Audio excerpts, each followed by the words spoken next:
Boa noite, minha gente linda. Hoje eu trouxe algumas curiosidades e também umas verdades das profecias antigas sobre a vinda de Jesus. Quem se lembra daquele estudo que nós fizemos, ou alguém que já leu o Novo Testamento, como que Jesus entrou em Jerusalém? Foi o seguinte: Jesus estava em Jerusalém. Jesus já sabia do dia, da hora que ele iria morrer. Tanto é que ele avisa para os apóstolos que ele iria morrer dentro de pouco tempo. Gente, o acaso não existe. Se nas nossas vidas não existe acaso, chegou o dia da morte, vai morrer de um jeito ou de outro, seja um bebezinho, seja jovem, seja criança, seja adulto ou seja velho, o dia da morte é a única coisa certa que temos em nossas vidas. Imagina para Jesus. Lembra que nós fizemos um estudo sobre o dia, a hora e o local do nascimento de Jesus? Ele mesmo que programou tudo aquilo. Nascer em Belém, numa estrebaria, era movimento na cidade, não tinha vaga nas pensões, nas hospedarias. Jesus também, com a pleiade de espíritos trabalhadores junto com ele, programaram a morte também.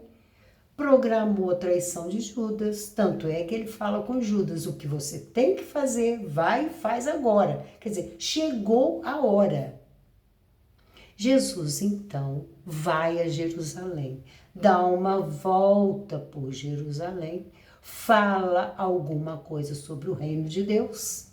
Os escribas e fariseus ficam exaltados, porque era Páscoa. Jerusalém estava muito cheia, porque aquele povo da redondeza ia todo para lá, famílias inteiras migrava para Jerusalém para poder comemorar a Páscoa, fazendo sacrifícios, oferecendo animais para serem cortados e derramar sangue para Javé, o Deus embusteiro do povo judeu.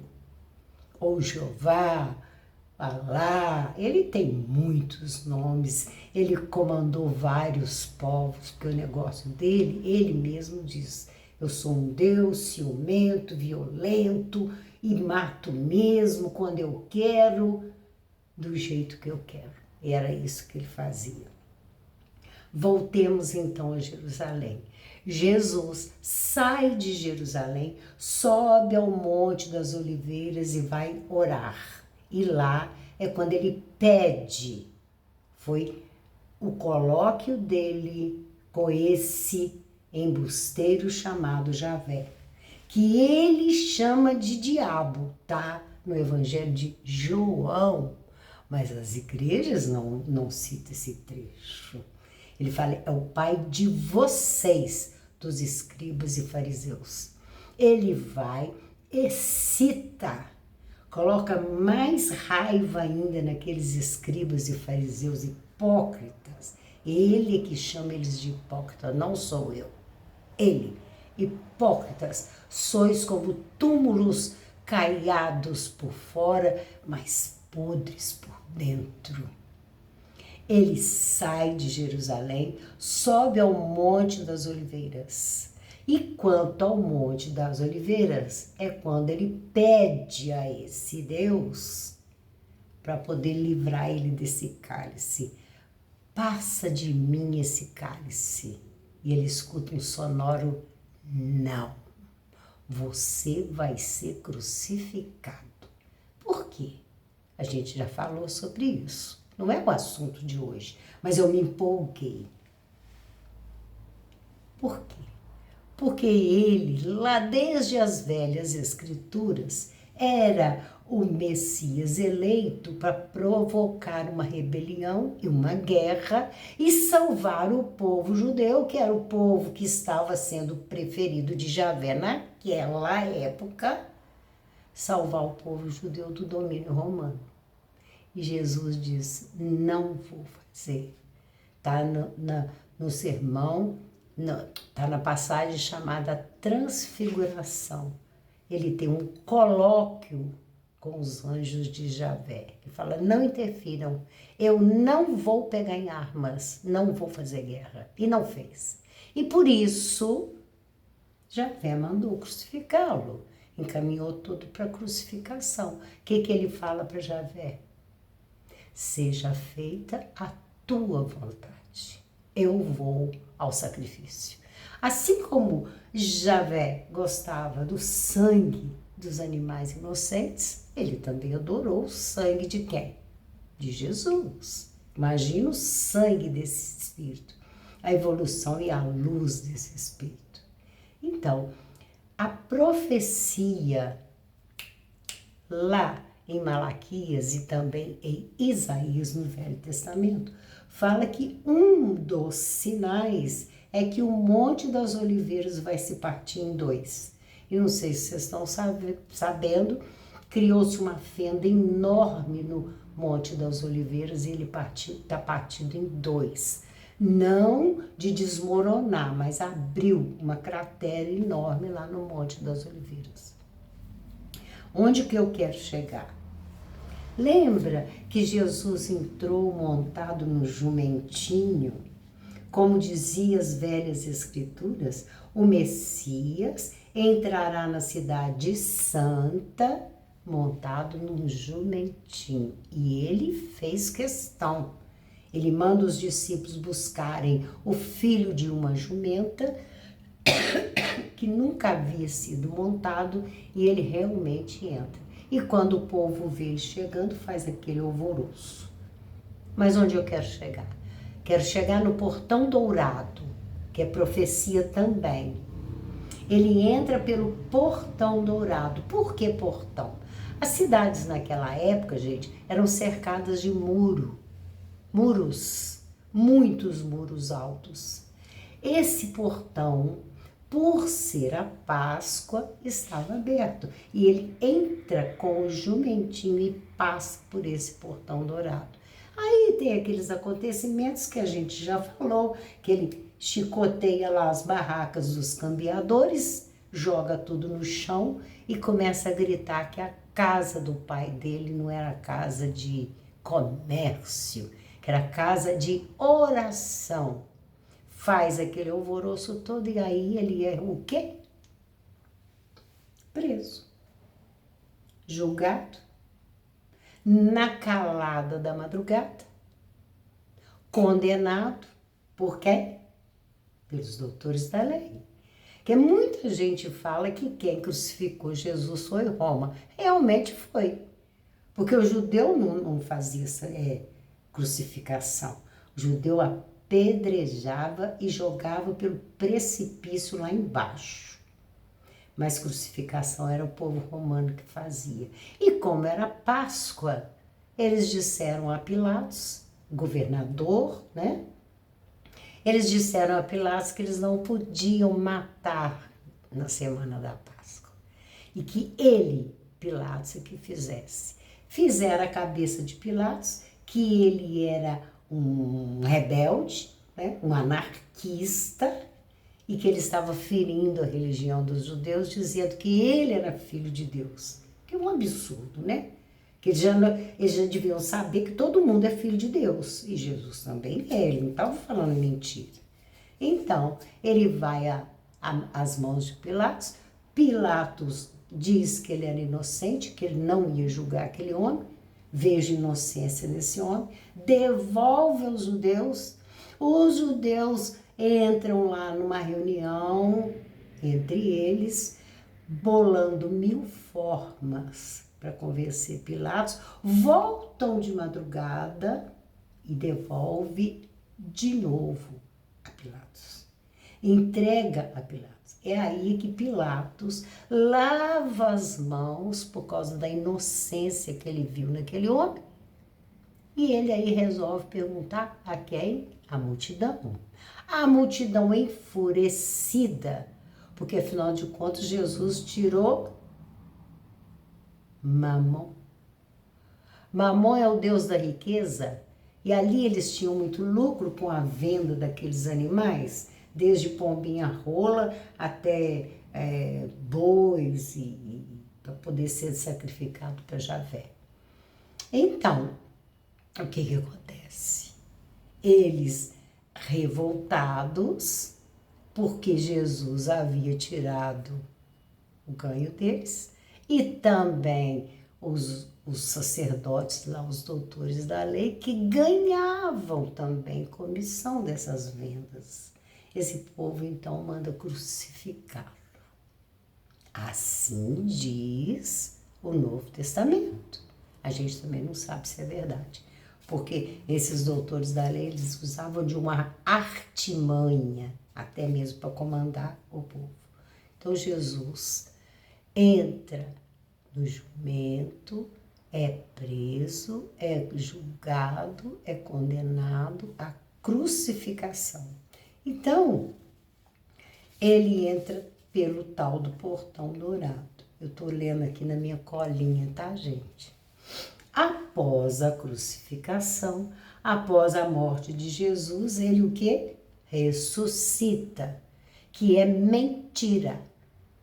Está no Novo Testamento explicado que Jesus pediu a Nicodemos e a José de Arimateia para sumir com o corpo dele. Ele não subiu aos céus com o corpo. Gente, a gente precisa ler o Novo Testamento para a gente entender essas coisas, ficar falando que Jesus subiu com o corpo. Ele não subiu. José de Arimateia, na calada da noite, os guardas adormeceram e não viram, roubaram, retiraram o corpo de Jesus e levaram para um sepulcro distante, escondido de todos. Os guardas, inclusive, receberam uma propina para não contar. Está lá no Novo Testamento. Não é esse o meu assunto de hoje. Então, Jesus, agora em espírito, se apresentando aos apóstolos com o seu corpo espiritual, na sua glória celeste, ele reafirma aos apóstolos aquela questão dele voltar. Eu voltarei. Eu voltarei e vou retirar as minhas ovelhas, as ovelhas do meu redil. E essa é uma questão que está muito bem explicada no livro do Apocalipse. Jesus falando da volta dele, através de João Evangelista. Então, isso cai lá nos ouvidos do Sinédrio, que era lá os mandantes da religião judaica.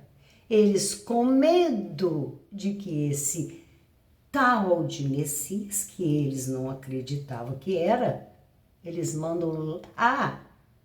lembrando que Jesus passou pelo portão dourado, eles mandam lacrar o portão, para não acontecer uma segunda vez de Jesus entrar pelo tal do portão dourado.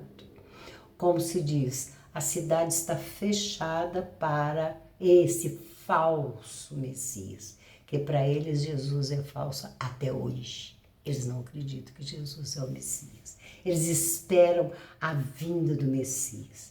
E houve lá um decreto de que aquele portão seria aberto só quando chegasse o verdadeiro Messias dos judeus. Não Jesus. Eles não acreditavam nele. Esse portão foi lacrado. Gente, é um portão imenso, é muito grande, suntuoso, todo dourado. Procura no Google que vocês vão ver esse portão. Muito. Eu teria que ter 2 celulares, né, gente?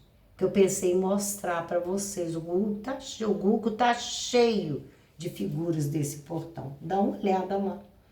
Esse portão foi lacrado, então, há 2024 anos pelo Sinédrio e ele nunca pôde ser aberto. Onde que eu quero chegar? Existiu na Turquia um califa chamado Suleiman, também com o apelido de Sulimão. Suleiman, então, numa daquelas rixas que o povo judeu arrumava com outros países e outros países arrumavam, sempre foi esse negócio de guerra, de atacar, de invadir, de queimar, uma coisa assim de louco. Isso é muito, mas muito tempo depois, tá, gente? Esse califa turco chamado Suleiman, e ele ainda tinha o nome de O Magnífico. É aquele que usava aquele chapéu enorme, parecendo um balaio na cabeça. Esse califa, então, vai a Jerusalém. Olha isso, não é explicado em lugar nenhum. Como que ele faz aquilo em Jerusalém? Ele constrói um cemitério do lado de fora desse portão, do lado de fora, impedindo que algum judeu entrasse por esse portão. Esse cemitério passou a ser enterrado ali um monte de gente. Esse sultão, sabendo que nenhum sacerdote judeu pisa em cemitério. Isso aí é lei deles. E como o povo é sempre muito seguidor, né, desses doutores da lei, pastores, padres, papas, também não pisavam no cemitério. Esse bobo desse Suleiman, ele achou que ele estaria fazendo assim, desculpa aí o pleonasmo, um feito, fazendo esse cemitério. Mal sabia ele que ele estava ajudando a preservar que esse portão tinha que ficar fechado. Ele foi, para mim, até um intuído em fazer esse tal desse cemitério. Ninguém pisava naquele cemitério. Ficou um cemitério praticamente abandonado, sem poder ninguém entrar nele. O portão, então, ficou totalmente preservado. Acontece que, vamos ver o que foi que eu anotei aqui. Acontece que o povo judeu estava crente que quem iria entrar por aquele portão seria o tal do Messias deles, que eles esperam até hoje. Então, o portão nunca mais foi aberto. Agora, tchan, tchan, tchan, tchan.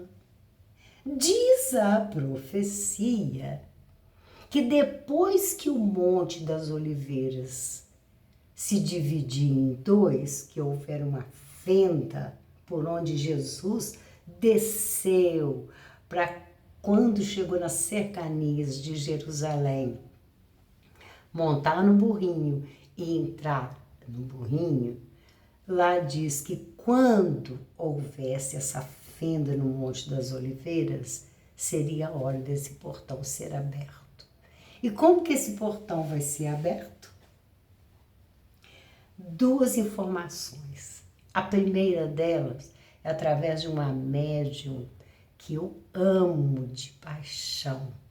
Num desses podcasts, eu nem sei falar o nome do negócio, ela revelou que a espiritualidade contou para ela que é por onde Jesus vai entrar.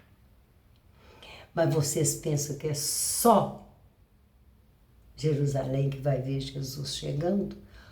Todo o planeta, todo, no plano encarnado, no plano desencarnado, vai ver Jesus chegando. Só que aqui tem uma diferença. Jesus agora não vai entrar montado num burrinho. Não sei. Eu acho que não. Porque está previsto no livro do Apocalipse que ele vai descer numa nave imensa, maravilhosa, que é a mesma nave, é lógico que que agora mais moderna e mais aprimorada, a mesma nave que o trouxe quando ele tomou posse do seu corpo no nascimento. Jesus vai descer nessa nave maravilhosa, não sei como vai se dar, mas ele vai entrar pelo portão. Por quê? Esse portão será aberto. Agora, não me pergunte como. É lógico, o poder dele, né? Andar sobre as águas, multiplicar os pães, curar leprosos, cegos, aleijados, mancos e mudos. E para ele a fichinha abrir esse portão. E também os trabalhadores que andam com ele. Quando Jesus vier, então, em sua glória, como ele diz, eu não virei do jeito que eu estou. Eu virei na minha glória celeste. É aquele Jesus luz, aquele Jesus maravilhoso. Todos os olhos o verão. Isso está no livro do Apocalipse. Todos os olhos o verão. Então, como que se dá esse acontecimento? Chega de colinha. Como que se dá esse acontecimento para todos os olhos o verem? Só Jerusalém? Só Israel? Só as grandes cidades? Só os poderosos? Só os ricos? Só os bilionários que podem ir para um alto de um monte, para uma praia, ter lá um resort para se hospedar, para a chegada de Jesus? Não. Todos os olhos o verão. Louise, que é o nome dessa médium, gente, procura ela aí no YouTube que vocês vão achar. Louise diz, e isso é coisa que também eu já falei aqui e sei, Jesus tem o dom da ubiquidade. O que é uma ubiquidade? Estar em vários lugares ao mesmo tempo. Jesus vai chegar transformado em milhares. Ele vai aparecer para todos. E como vamos saber que é Ele? Por causa da vibração, da empatia, da vibração que Ele vai derramar sobre todos. Lá, inclusive, nas profecias, dizem que muitos vão cair de joelhos, porque vai ser muito forte o que vai chegar. Vamos ter coração acelerado, vontade de gritar, vontade de ajoelhar, vontade de deitar e esconder a cara no chão, vontade de glorificar, vontade de abraçar. É o amor. Vamos ser inundados, todos, desde o grande ministro, rei, poderoso, potestades, como diz Paulo, as potestades do alto, aquele mais humilde lá no campo, com a sua enxadinha nas costas, vai sentir, vai jogar a sua enxada no chão, vai se ajoelhar e vai saber que é Jesus. Não tem projeto Bluebeam, não tem farsa, não tem fake news, é amor. Todos vão sentir uma energia abraçando de uma forma que vamos saber que é Jesus. Mas ele vai aparecer primeiro entrando por esse portão. Na verdade, eu vou falar uma coisa aqui, não sei se vocês vão concordar comigo, fazendo um certo desafio para o orgulho do povo judeu, que até hoje não reconhece o nosso mestre. Então, fica aí esse recado para vocês terem certeza que a hora está nas portas ou no portão. Portão Dourado, procura lá. Cemitério feito por Suleimã, um califa turco que fez isso. Todo metido, não acreditava que iria ajudar o povo judeu construiu o cemitério, mal sabia ele que ele estava contribuindo para que nesses tempos loucos que a gente está vivendo, houvesse ali um fake news e alguém fosse lá abrir esse portão e passar qualquer um e falar que é o Messias do povo judeu. Então, ele contribuiu para que esse portão ficasse mais fechado ainda, vocês entenderam? Porque ninguém pisa lá em Israel, pisa em cemitério, principalmente os doutores da lei. E esse portão permaneceu fechado. Como que vai se abrir? Vamos ver, não sei. Mas isso para Jesus é fichinha. Ele vai abrir aquele portão enorme que abre em dois e ele vai passar. E depois teremos notícias dele, é lógico, pela imensa nave, né? Que ou ele desce e abre esse portão e passa, ou ele aparece a nave e faz esse feito depois. Isso aí não foi esclarecido, mas está às portas, tá, gente? A fenda lá, aquele fenômeno do rio Eufrates, que também está lá previsto pelos profetas, já tinha sido profetizado, né? Um monte de cadáver que foi achado lá no rio Eufrates. O rio Eufrates secar, ele secou. Aquele outro rio lá que saiu água vermelha, da cor de sangue, lua de sangue já, vários, mas muitos sinais que já aconteceram, só que a gente não dá confiança, porque a gente vive correndo para lá e para cá e não estuda o Novo Testamento e não estuda a fundo o livro do Apocalipse. Vocês já viram alguma igreja evangélica ou católica ou centro espírita ou sei lá de onde mais fazer palestra a respeito do Apocalipse? Faz não. Faz não. Discursos de Jesus chamando esses homens aí de hipócritas? Faz não. Túmulos caiados por fora e podres por dentro? Faz não. Chamando Deus Javé, Jeová de diabo? Faz não. Está no finalzinho do Evangelho de João, dá uma olhadinha lá. O Deus de vocês é o diabo. O meu Deus é o meu Pai, é o meu Criador. Então, gente, fica aí para vocês esse ânimo. Eu estou assim, em êxtase. Quando isso aconteceu, nem sei se eu fico viva aqui no corpo, porque eu vou me emocionar tanto que eu vou cair lá no chão.